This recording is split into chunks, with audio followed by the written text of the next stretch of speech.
জয় নিতাই, গৌর হরি বল। শ্রীধাম বৃন্দাবন থেকে বলছি। এটি বৃন্দাবনের একটি বৃক্ষের তল। এটা যমুনার তীরবর্তী স্থান। আপনারা দর্শন করুন, বৃন্দাবন ধাম দর্শন করুন, পবিত্র হবেন।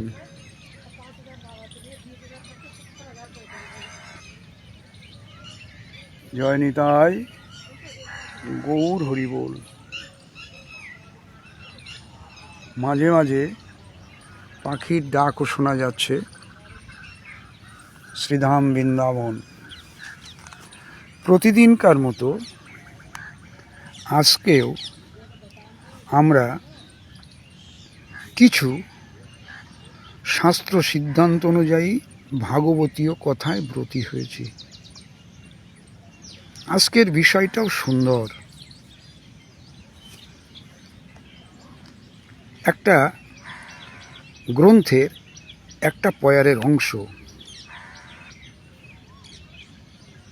মহাপ্রভু নিজে মুখ দিয়ে বলছেন, বেদগুহ্য কইলে হয় পরমায়ু ক্ষয়। বেদগুহ্য কইলে হয় পরমায়ু ক্ষয়। মহাপ্রভু কোথায় এই কথাটা বলছেন, কার উদ্দেশ্যে বলছেন? আসুন আমরা বিস্তারিত জেনে নিই।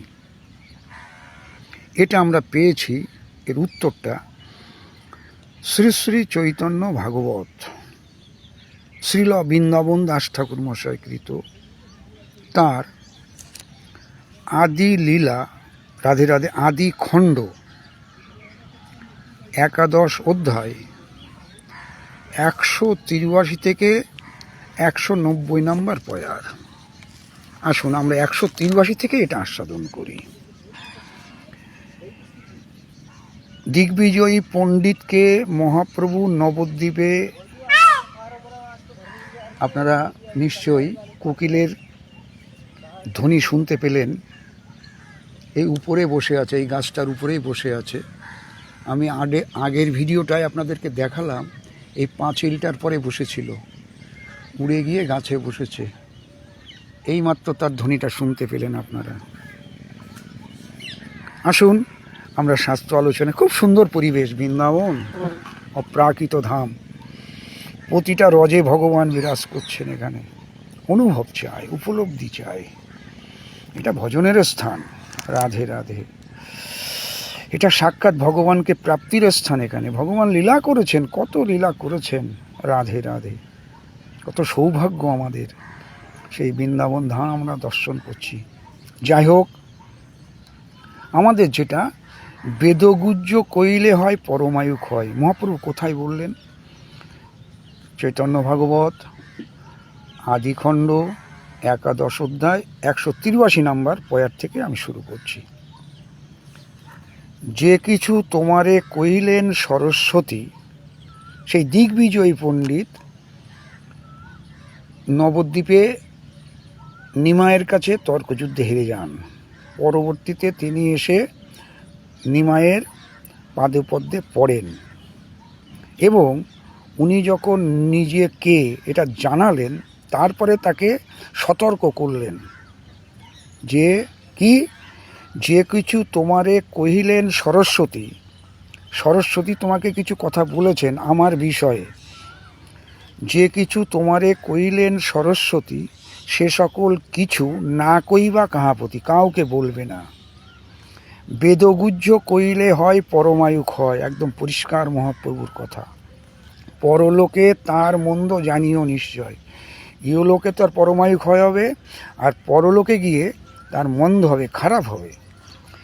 পাইয়া প্রভুর আজ্ঞা সেই বিপ্রবর, প্রভুরে করিয়া দণ্ড প্রণাম বিস্তর। কেকার ধ্বনি শুনতে পাচ্ছেন, ময়ূরের ধ্বনি। এই গাছটায় বসে আছে, এই গাছটায় বসে রয়েছে।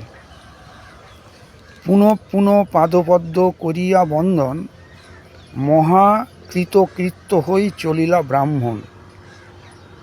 প্রভুর আজ্ঞায় ভক্তি বিরক্তি বিজ্ঞান, সেইক্ষণে বিপ্রদে হইলা অধিষ্ঠান। কোথা গেল ব্রাহ্মণের দিগ্বিজয়ী দম্ভ, তৃণ হইতে অধিক হইলা বিপ্র নম্র। দেখেছেন ভগবানের কৃপা কাকে বলে? কোথায় পাণ্ডিত্যের অভিমান? জয় নিতাই গৌর হরি বল। হস্তি ঘোড়া দোলা যত,